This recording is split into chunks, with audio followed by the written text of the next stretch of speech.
Espero que estejam a ver o ecrã. Penso que se não tiverem a ver, a Cecília pedia que me interrompesse. Estamos a ver bem, está perfeito. Está tudo ok, muito bem. Sim. Pronto, antes de mais, quero agradecer, obviamente, o convite da Leica, que foi o Rui Ramos que me fez esse convite, e à Cecília por terem-me convidado para este webinar. O webinar, o nome que enviaram no e-mail é mais bonito do que aquele que eu pus aqui. Este é botão leve estrutural, caso de aplicação. O que a Cecília enviou no e-mail era mais engraçado. De qualquer modo, eu não sou propriamente um especialista em botões leves estruturais, não é o meu principal foco de investigação. O meu estudo científico está mais relacionado com o comportamento fundamental do botão e a sua modulação. Mas como projetista e como engenheiro de estruturas, tive o privilégio de fazer um projeto de uma obra em Lisboa em que implementei uma solução com botão leve estrutural, não é? E pronto, no fundo é o que eu vou fazer, eu vou partilhar esta experiência convosco.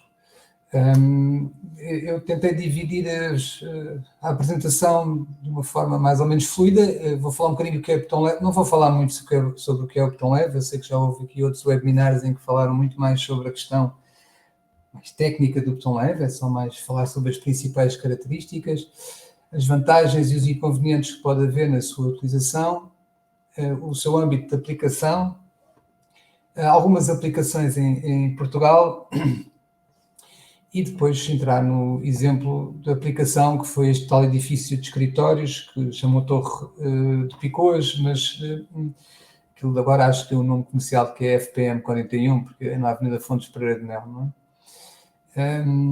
Bom, isto creio que não é novidade para ninguém. O botão leve o botão leve estrutural difere do botão tradicional em termos de densidade, composição e propriedades físicas. A sua principal característica é claramente a incorporação de materiais leves, como agregados de densidade expansiva, conduzindo a um material significativamente mais leve do que o botão tradicional, não é? Obviamente que a distribuição de tensões internas são diferentes. No botão tradicional desenvolvem-se tensões na pasta de cimento e eu se calhar vou pôr aqui o laser para ver a que eu estou a referir. Desenvolvem-se tensões tanto na pasta de cimento como nos inertes. No botão leve há claramente os inertes não têm a capacidade resistente de equilibrar as tensões internas e, portanto, desenvolve-se as tensões essencialmente na pasta de cimento e origina desvios internos e autoequilibrados de tensões, não é? Usualmente a sua resistência está diretamente relacionada também com a sua densidade e há aqui os efeitos reológicos do botão que são ligeiramente superiores aos botões e está perfeitamente regulamentado ou normalizado hoje em dia, não é? Isto é o que o Eurocódigo diz para a utilização de botões leves estruturais. Em termos de vantagens e inconvenientes, não é? Claramente a principal vantagem é o menor peso próprio que a estrutura tem, não é? Portanto, como o botão é um material que em cerca de 100 anos, não é? Tomou quase mundialmente, não é? Tomou como o principal material de construção a ser utilizado em praticamente todo o mundo, não é? E há várias razões para isso. Efetivamente,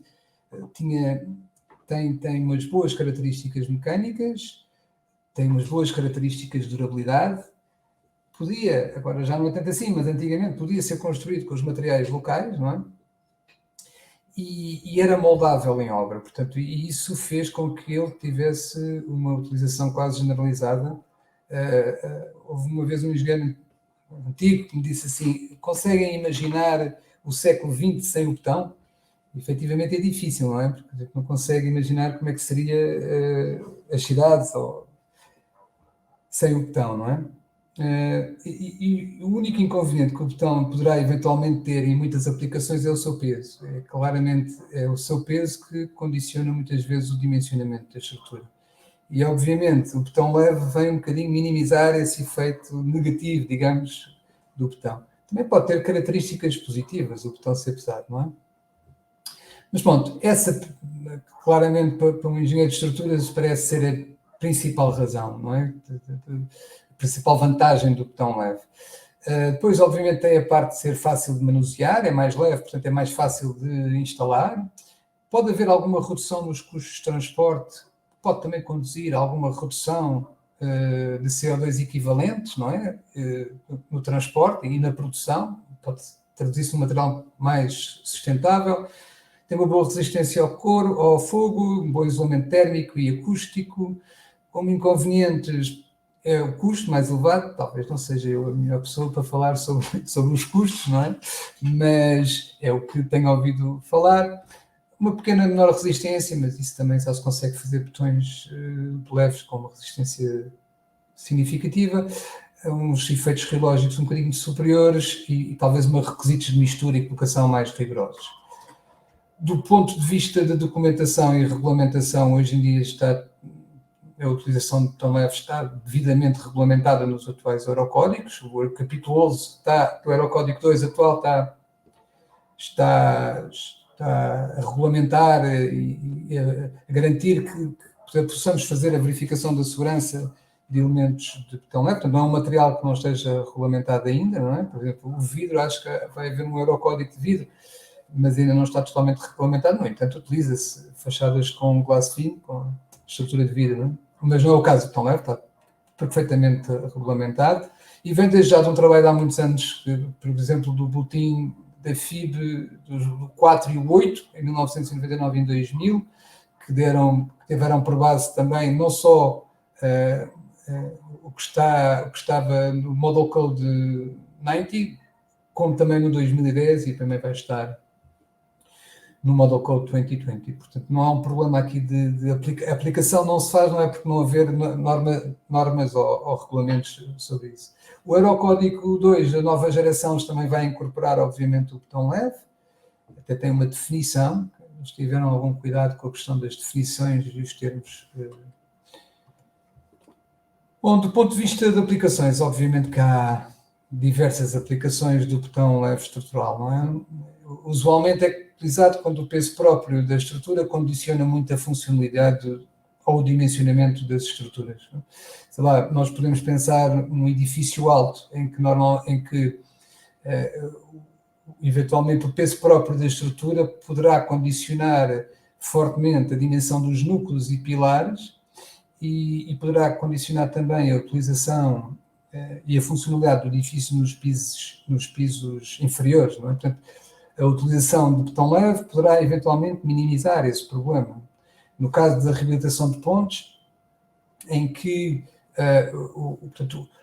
pontos ou edifícios, não precisa ser só pontos, não é? O peso do reforço poderá incrementar os esforços, neste caso poderia ser eventualmente incrementar os esforços nos arcos e que poderia eventualmente conduzir à necessidade do reforço dos arcos e se calhar a utilização de botão leves pode minimizar esse reforço, ou até mesmo, quem sabe, evitar, não é? Ultimamente, nas estruturas offshore, tem havido uma utilização grande também de botões leves, obviamente pelas suas necessidades de flutuação, e há um boletim agora também, que é o boletim 91, creio eu, que fala bastante sobre isso. Eu tive a oportunidade de visitar esta obra quando estava em construção. Isto na realidade é um barco de betão, é uma embarcação cujo objetivo era transportar as plataformas, os equipamentos das plataformas petrolíferas no Mar do Norte. Portanto, os equipamentos que estão cá em cima, à superfície, não é? Que eram plataformas que estavam desativadas e tinham que desmontar e levar para a terra os equipamentos. E, portanto, chegaram à conclusão que mais valia construir um barco para transportar aquilo, porque o peso era grande, para transportar aquilo, porque faziam menos viagens do que se tivessem embarcações correntes, não é? E este barco, digamos, de betão foi, não sei se totalmente, mas uma grande parte construído em betão leve.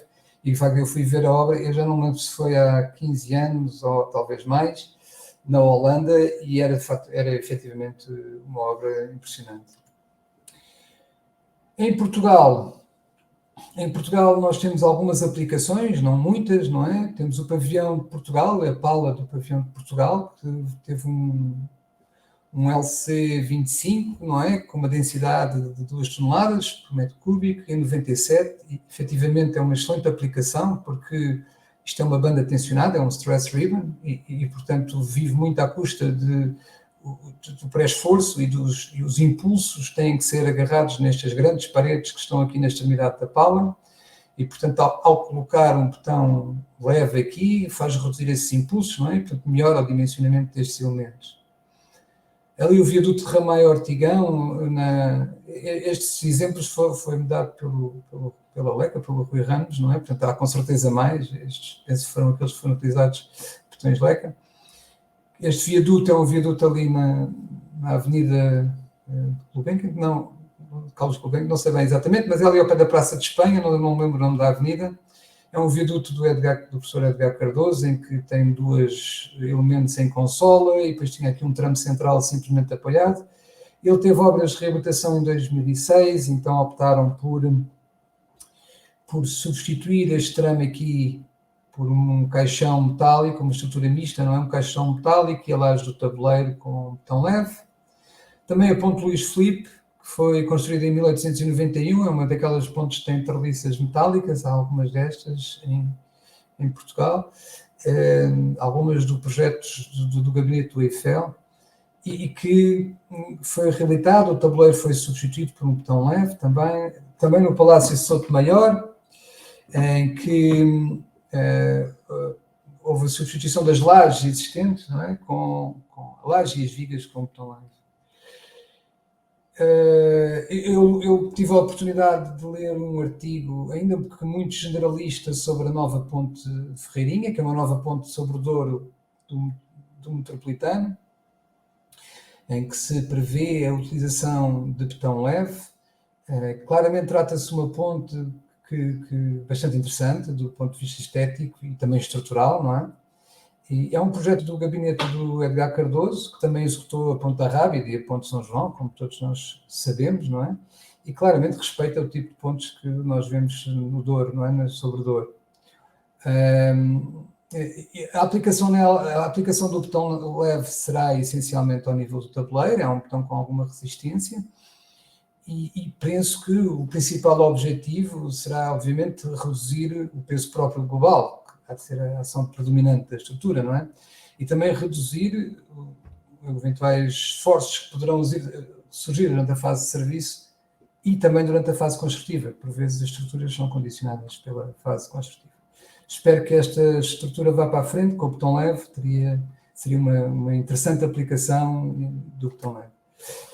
No caso da Fontes Pereira de Mel, não é? Deste edifício, isto trata-se de um edifício de escritórios em que tem 17 pisos elevados e 6 pisos enterrados.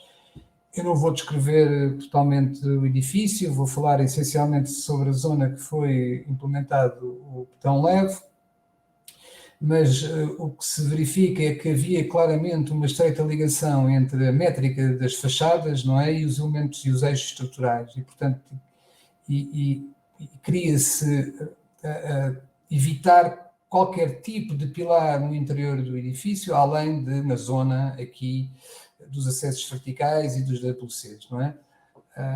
Obviamente que a estrutura é basicamente um grande núcleo de betão e que tem um conjunto de pilares ao longo das fachadas, evitando, obviamente, qualquer tipo de pilar aqui no interior, porque tem sido mais ou menos, tem sido uma vantagem comercial para quem constrói este tipo de edifícios de escritórios, ter o máximo de flexibilidade e versatilidade no espaço interior, não é? Para ter grandes open spaces que mais facilmente se adapta a novos inquilinos que queiram entrar. Portanto, se houver um inquilino que tem uma empresa que é um call center, utiliza de uma determinada maneira, há outros inquilinos que possam querer compartimentar, então fazem compartimentações com paredes leves, não é? Bom, isto conduzia a uma solução em termos de estruturas com vãos com alguma dimensão, que andam à volta dos 12 metros por 19, em geral. Estes são 19 metros também, 12 metros aqui. E obviamente que os pisos enterrados não vou falar muito, mas, portanto, depois, obviamente, como a gente tinha pilares em todo o contorno da fachada, Foi também necessário prever um conjunto de estruturas de transição para garantir a circulação nos estacionamentos, mas talvez o principal desafio deste edifício terá sido a parte que está para sul, na entrada principal do edifício, em que estava previsto aquilo que a arquiteta chamou um gesto urbano. Portanto, que ao nível da entrada do edifício, ao nível do piso zero, teria que haver uma zona que não tinha nenhum elemento vertical, não é? Portanto, eu teria aqui uma consola que andava à volta dos 12 metros em 15 pisos, não é? E na outra direção são os tais 19.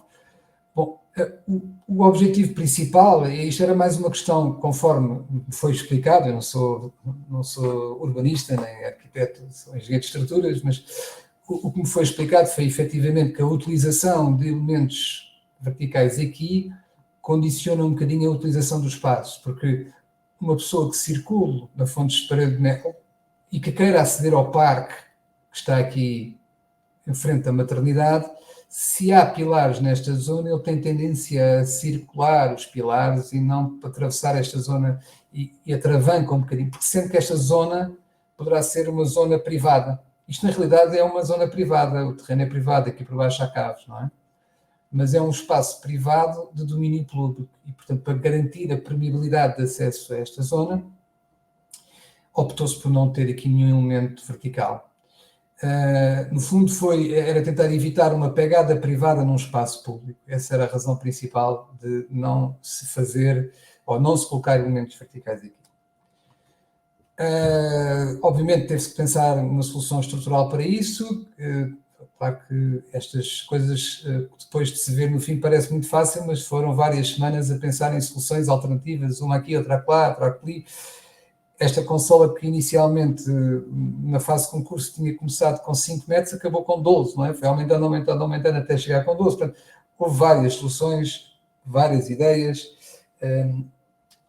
Tivemos diversas tertúlias muito interessantes para ver qual era a melhor solução estrutural para aqui.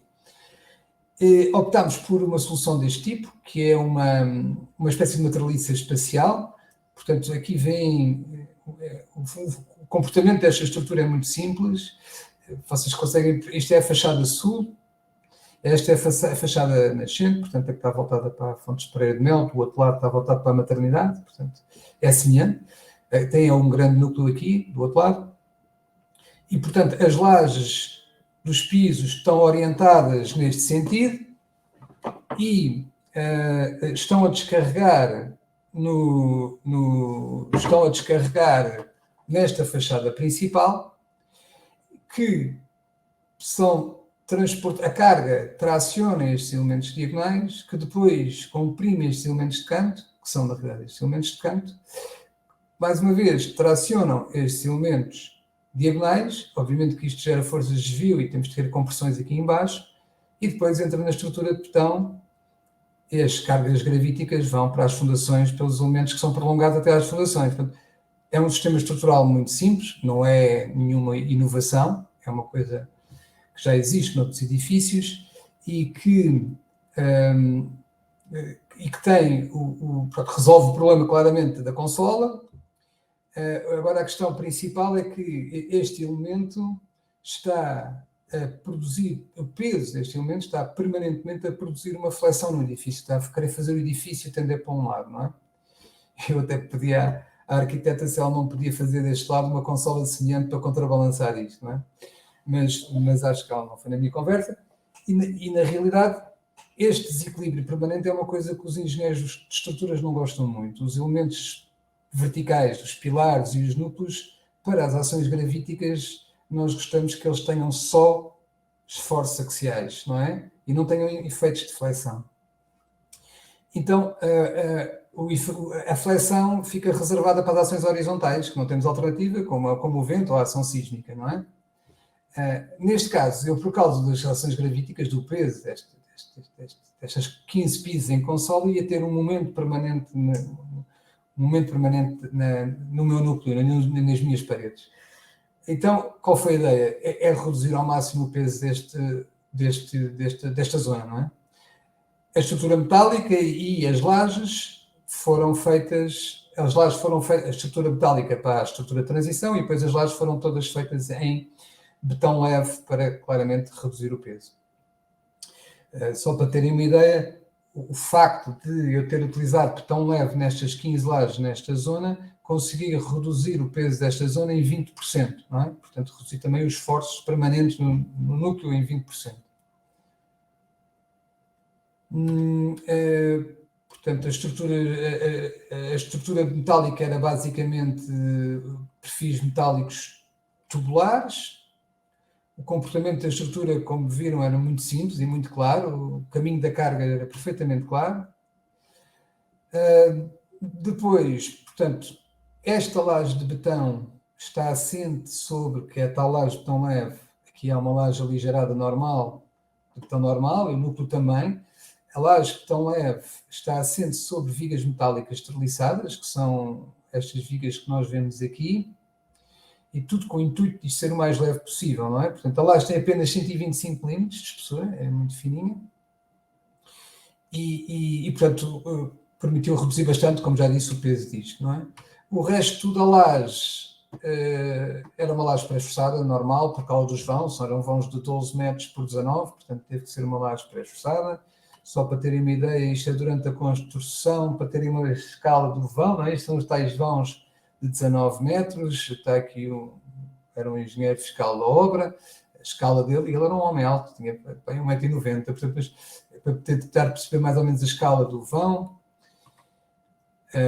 Aqui percebe-se já uma fase acabada, que foi bastante interessante, porque uma curiosidade agora, a qualidade do acabamento das lajes, que não estavam previstas para ser betão à vista, mas a qualidade do acabamento foi tão boa que o cliente optou por deixar as lajes betão à vista, não é?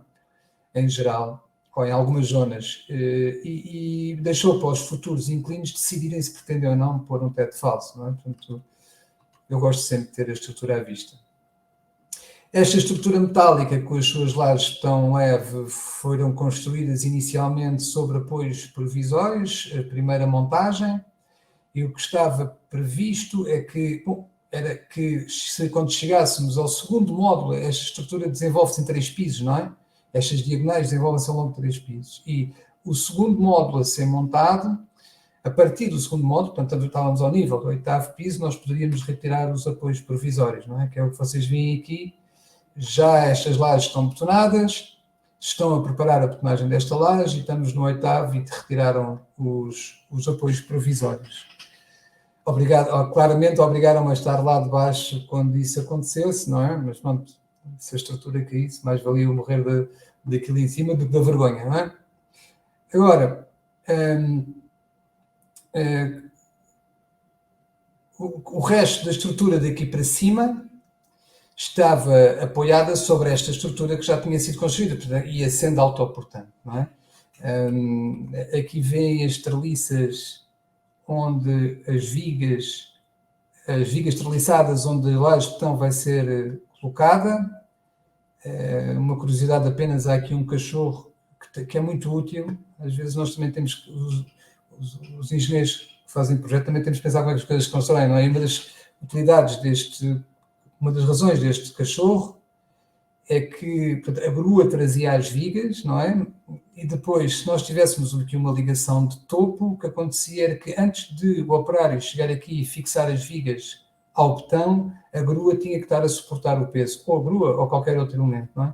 Ao colocarmos um cachorro, eu tenho que deixar de ter essa limitação, porque eles podem colocar as vigas e depois mais tarde o operário vai lá colocar os parafusos. Aqui vem uma laje de betão leve, já terminada. Aqui já está a proteção das vigas metálicas ao fogo, com a argamassa projetada. É curioso que houve uma reunião em 2018 da Trienal de Arquitetura de Lisboa de 2019, que foi feita aqui, ainda estávamos na fase de construção e acabamentos, não é? E a Trienal de Arquitetura, esta é a arquiteta que fez o projeto, comigo, não é? Fez o projeto de arquitetura deste edifício, e eles estavam aqui todos na zona em consola, porque até foi um bom ensaio de carga para ver se estava tudo a correr bem. Esta é a primeira laje, Portanto, a primeira laje, a laje do segundo piso, logo sobre a entrada principal. E como podem ver nas várias imagens que eu vou passar a seguir, aqui está a ser betonada, ou está a ser colocadas as armaduras desta laje de betão leve. O escoramento está cá em baixo, não há escoramento lá mais em baixo, porque obviamente também a necessidade de escoramento é menor, porque o betão é leve, é mais leve, mas para todo o objetivo, a estrutura tentar ser o mais alta possível, para ser o mais leve possível, para ter o menor desequilíbrio neste grande núcleo que nós temos aqui, não é?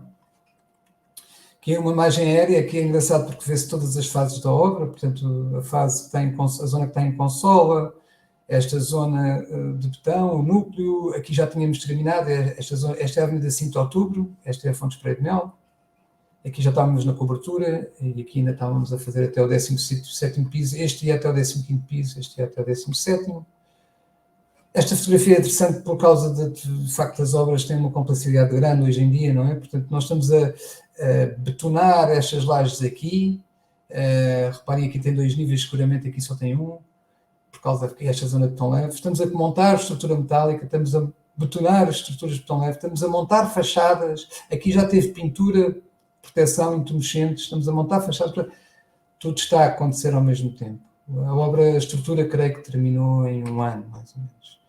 Isto é uma vista no final da construção, e aqui da fachada, aqui é uma vista como a vemos atualmente, e vou-vos deixar aqui um filme, eu não sei se vocês ouvem música, portanto, uma imagem da obra durante a construção, e só para terem aqui alguns valores, o betão utilizado para o betão leve foi um betão LC30 com uma densidade de 1.8, foi utilizado cerca de 500 metros cúbicos de betão e pronto, e na realidade, como eu já disse, permitiu reduzir o peso daquela zona em consola em cerca de 20%, não é? Mais uma vez aqui conseguem ver, eu espero que vocês não estejam, isto tem uma música, eu estou a ouvir a música, espero que vocês não a estejam a ouvir. Aqui mais uma vez já estávamos praticamente no final, aqui estávamos no 15º piso. É interessante verificar a escala dos homens com a estrutura, não é? Esta laje a ser armada, as vigas ali.